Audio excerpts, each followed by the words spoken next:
हे राम हे भगवान।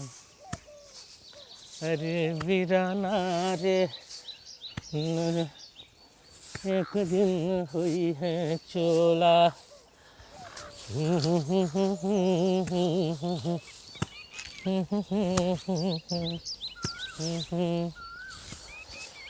एक दिन हुई है चोला, एक दिन। अरे नानो, क्या बात है बेटा?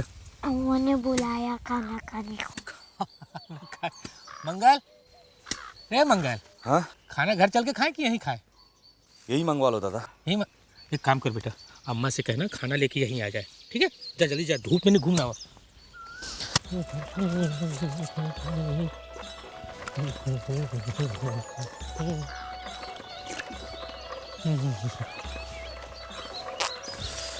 अरे वीराना रे नर,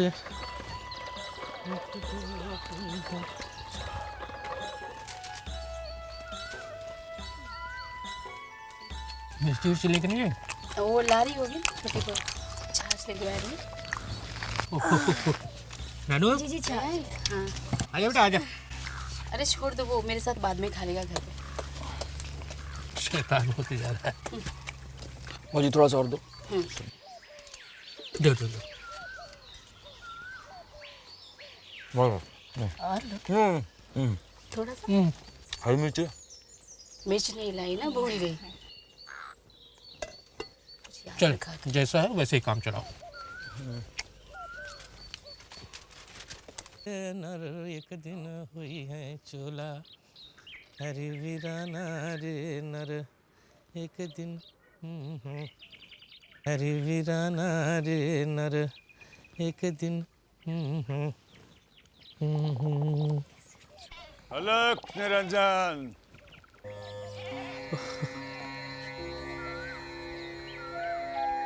पा लगी साधु महाराज, पा लगी। कल्याण हो कल्याण हो।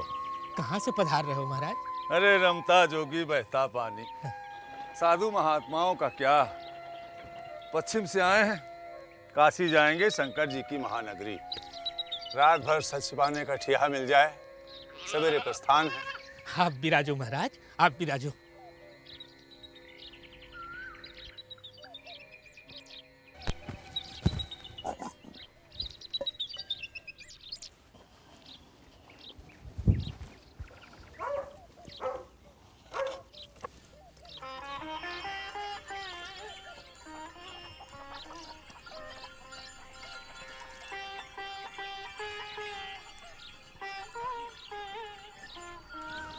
शाबाश, खुश रहो बच्चा, खुश रहो।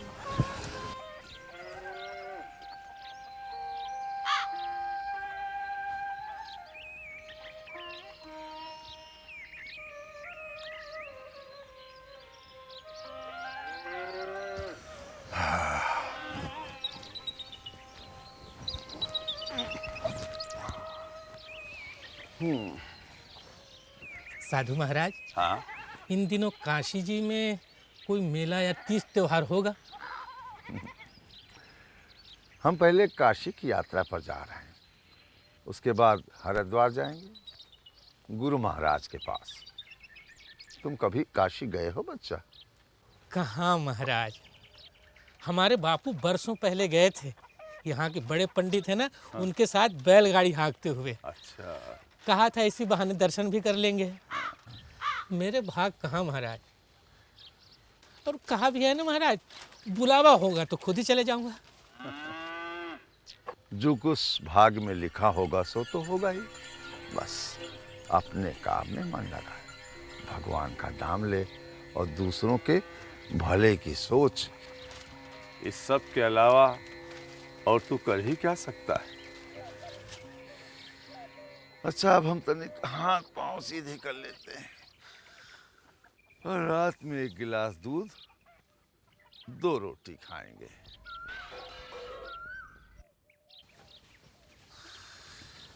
हरिओ।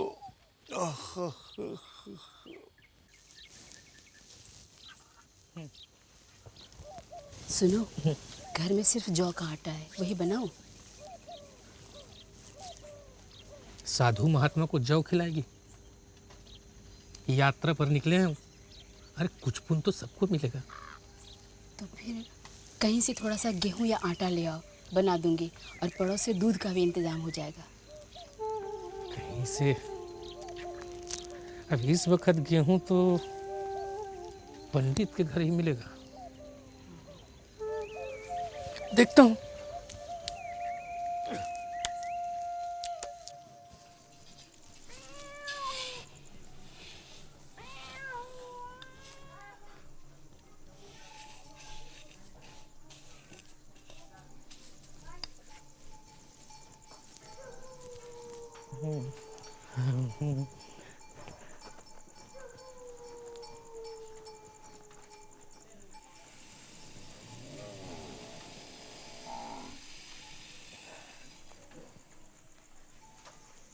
सवा सेर गेहूं है, याद से लौटा देना। देखो भाई, बार बार तकाजा करने की हमारी आदत नहीं है। आपको शिकायत का मौका नहीं मिलेगा पंडित जी, पाए लगी। आशीर्वाद।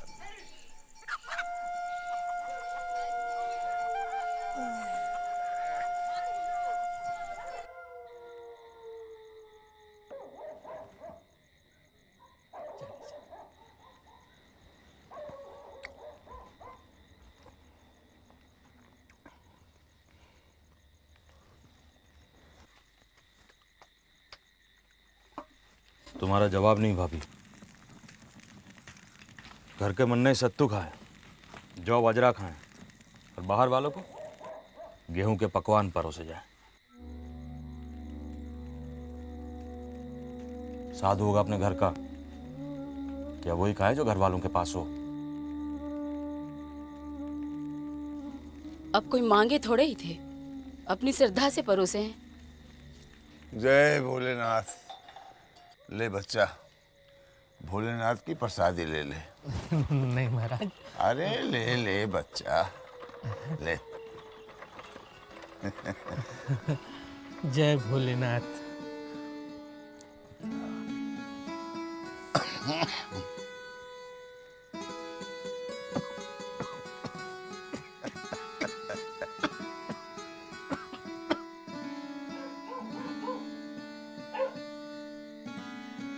दादा, दादा,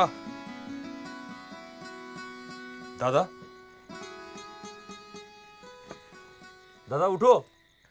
प्रभु चरणी चित। दादा खेत में पानी देना है, आज रात हमारी बारी है। उठो, चलो उठो, प्रभु उठो। चरणी चित लगा रे मंगल, प्रभु चरणी चित लगा। प्रभु चरणी चित लगा रे मंगल, प्रभु चरणी चित। प्रभु चरणी चित लगा। अरे वीराना, एक दिन प्रभु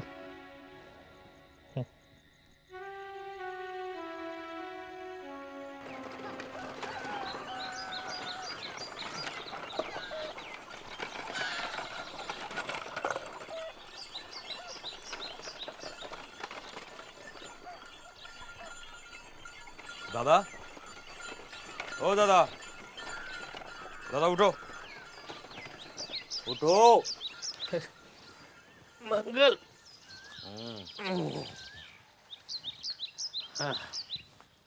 कल राधू से झगड़ा होते होते रह गया। ससुरा मेरे पहुंचने से पहले ही नाली काट चुका था अपने खेत के लिए।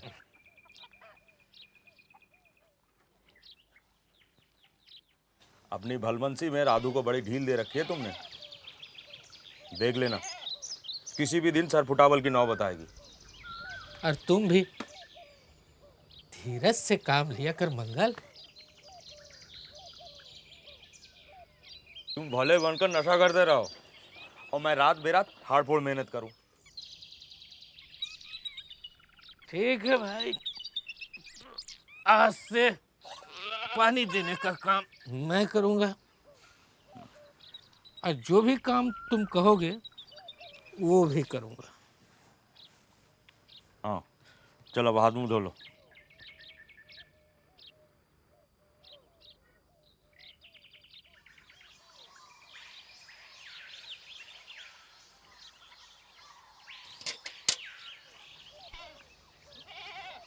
जाओ नहा लो अब। रात तो नशा करके बहुत भगवान से चित्त लगा रहे थे। हमें तो डर है कि इसी तरह नशा करते करते किसी साधु के पीछे चले जाओगे तुम। आज तो सभी ताना दे रहे हैं। प्रभु चरनी दिल लगा रे मनवा। आ भाई,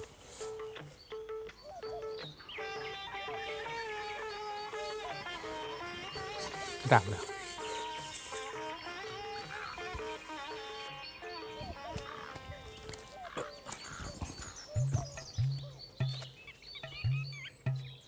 पाया लगूं पंडित जी।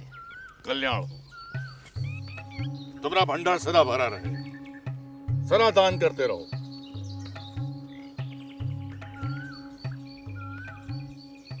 हाँ भाई।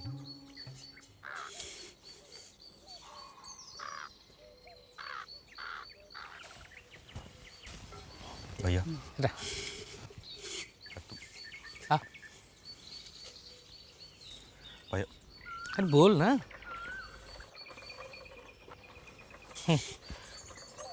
तुम्हें दिन ब दिन होता क्या जा रहा है भैया? हाँ? अरे क्या हुआ, कुछ पता तो चले। तुमने मोची, नाई, कुम्हार, बढ़ई, लोहार को दिया, उनका हक बनता है हम पर। लेकिन ये पंडित क्यों आए? और तुमने टोकरी भर अनाज दिया, क्यों?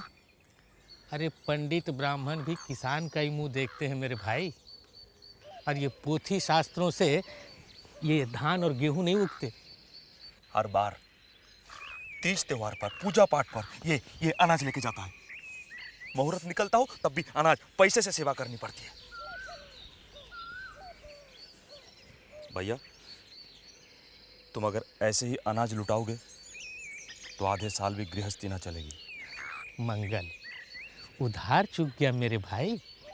तुम्हें याद है वो साधु महात्मा आए थे, उन्हीं के लिए पंडित जी से मैंने 1.25 सेर गेहूं उधार लिया था। यानी तुमने उधर लौटा दिया ना? हाँ, तुम्हारा भाई किसी का हक मारेगा नहीं मंगल, ये याद रखना। भैया घर के बड़े हो, तुम्हारी बात मैं काट नहीं सकता, लेकिन इस खेत खलिहान के मालिक तुम अकेले नहीं हो।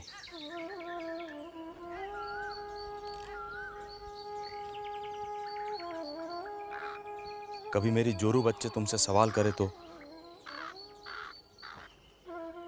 मुझे दोष न देना।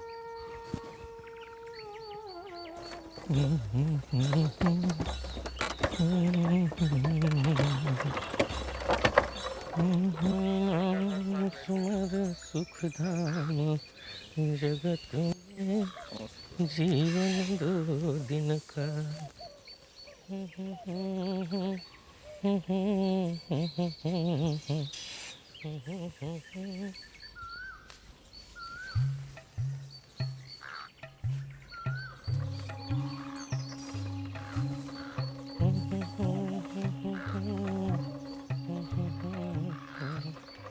भैया रुको, मैं देता हूँ।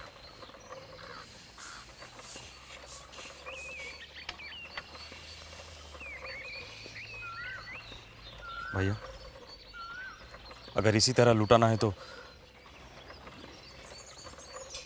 अपना हिस्सा अलग कर लो।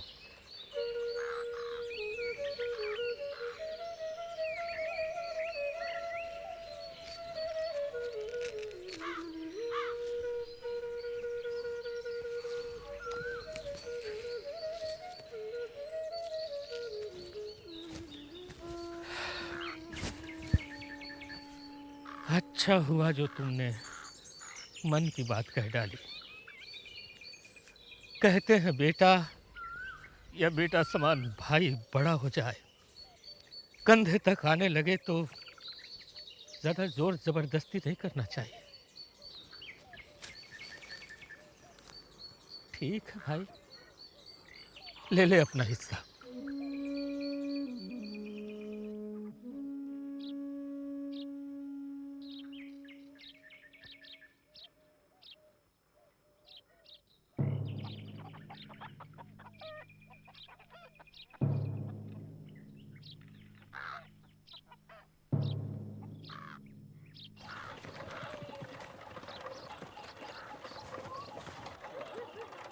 अरे शंकर में तो पाए लगी पंडित जी।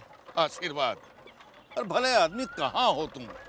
दो एक बार तुम्हारे खेत पर भी गया, तुम वहां मिले नहीं, और तुम्हारे भाई ने भी सीधे मुंह बात नहीं करी। अपना अपना भाग है पंडित जी। खेती बाड़ी से गुजर बसर तो होती नहीं, तिहाड़ी का काम मिल जाता है, बस किसी तरह घर चला रहा हूँ। अरे शंकर में तो कभी बखत मिले तो आके जरा अपना हिसाब देख जाओ। कैसा हिसाब पंडित जी? अरे भाई, बही खाते में तुम्हारे नाम कुछ उधारी दर्ज है। मैंने तो उधारी ली नहीं। तुम मैं क्या झूठ बोल रहा हूँ? 5 मन गेहूं खाते में दर्ज है। अब भाई बही खाता है, झूठ नहीं बोलेगा ना। 5 मन गेहूं कब लिया मैंने आपसे? देखो शंकर में तो उधारी चुकाने की नियत ना हो तो बात दूसरी। पंडित और ब्राह्मण का हाथ मारोगे तो न यहां चैन से रहोगे और न वहां चैन से रहोगे। याद है 7 साल पहले कुछ गेहूं उधार ले गए थे, तो एक तो मूल का अनाज और उस पर 7 साल का ब्याज।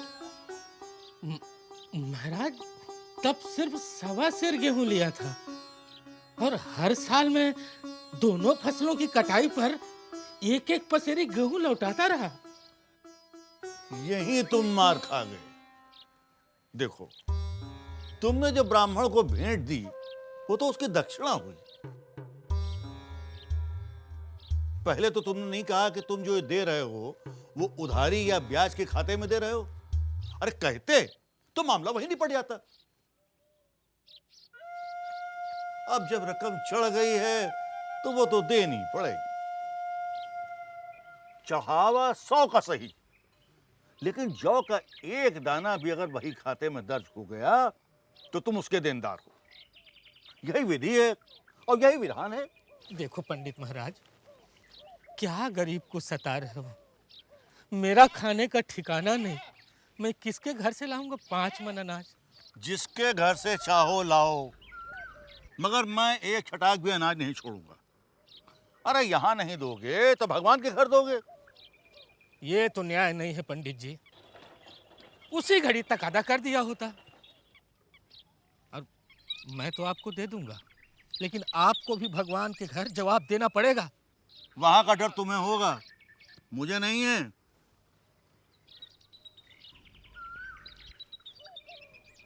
तो कब चुका रहे हो? अभी तो नहीं है, कहीं से मांग तांग के लाऊंगा तभी दूंगा। तो यही बात लिख के दे दो, नहीं कहीं बाद में मुकर न जाओ। अरे गेहूं नहीं दे सकते हो तो दस्तावेज लिख दो।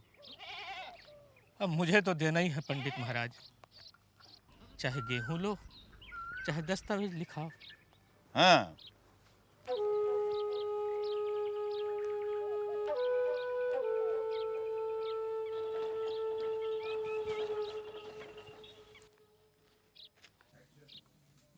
देखो शंकर, 60 रुपया तो हुआ गेहूं का दाम, 3 रुपया सैकड़ा ब्याज।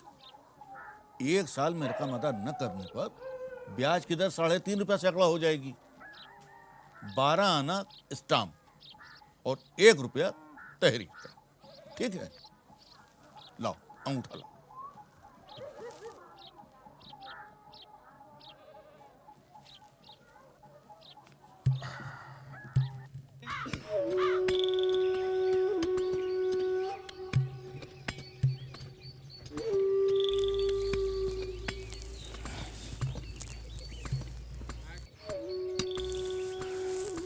कहने को तो आज़ाद है, लेकिन पैरों में फंदा पड़ा है।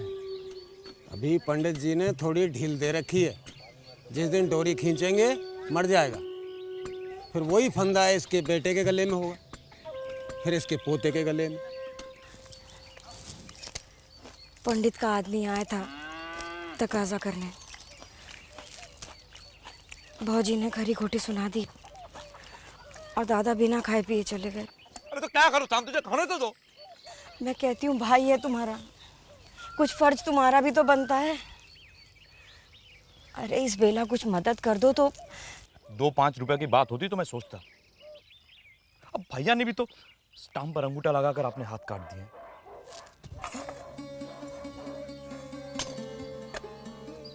अब कुछ नहीं हो सकता। देखना, साल 2 साल में पंडित शंकर की सारी जमीन जायदाद हड़प करके रहेगा, इसे बंधुआ बना के छोड़ेगा।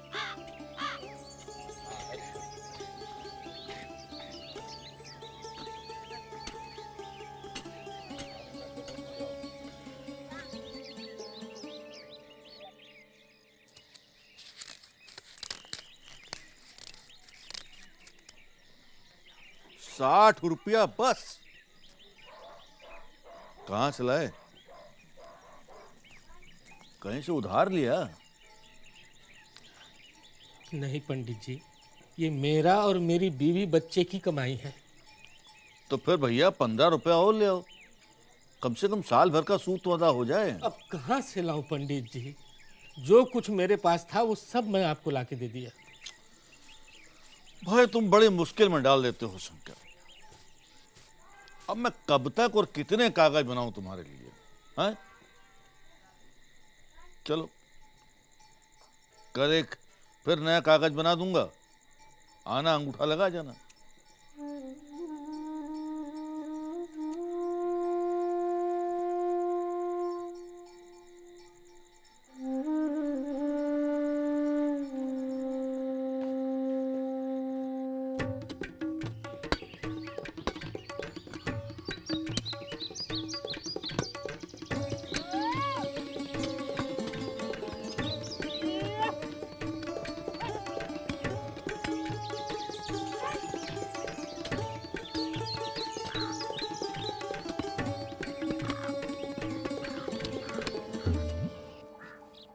देखो शंकर, अभी भी तुम्हारे नाम ₹120 बाकी है, और अब तो तुम्हारे पास गिरवी रखने के लिए भी कुछ नहीं है।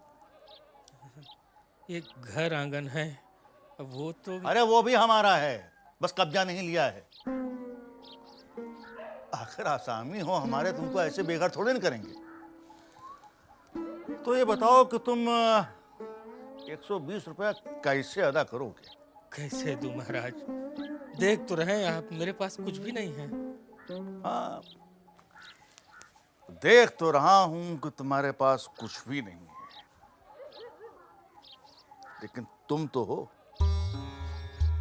अरे दूसरों के खेतों में मजूरी करने के लिए जाते हो, तो मजूरी मेरे खेतों पर करो और अपना सूद अदा करते रहो।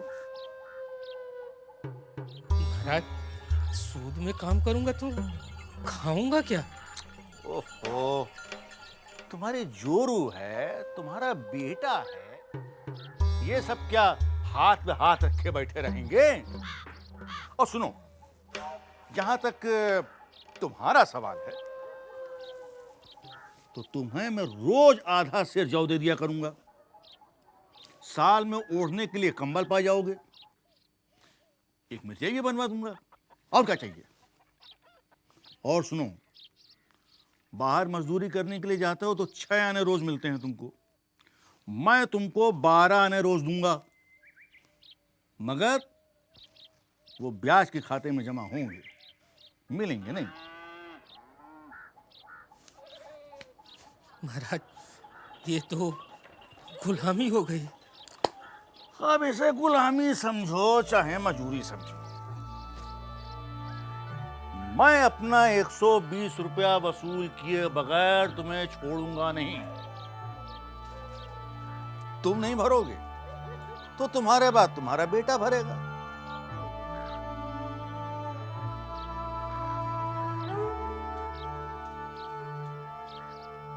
और इस तरह देखते देखते एक इज्जतदार गैरतमंद खाता पीता किसान बंधुआ मजदूर बन गया। उसके बाद उसकी जोरू और बेटा बाप के 1.25 सेर गेहूं का कर्ज चुकाते रहे। ये सिलसिला अब भी आज़ादी के 60 साल बाद भी कहीं कहीं नजर आता है। ये कहानी प्रेमचंद ने 1910 में लिखी थी, जो आज भी मौजूद है।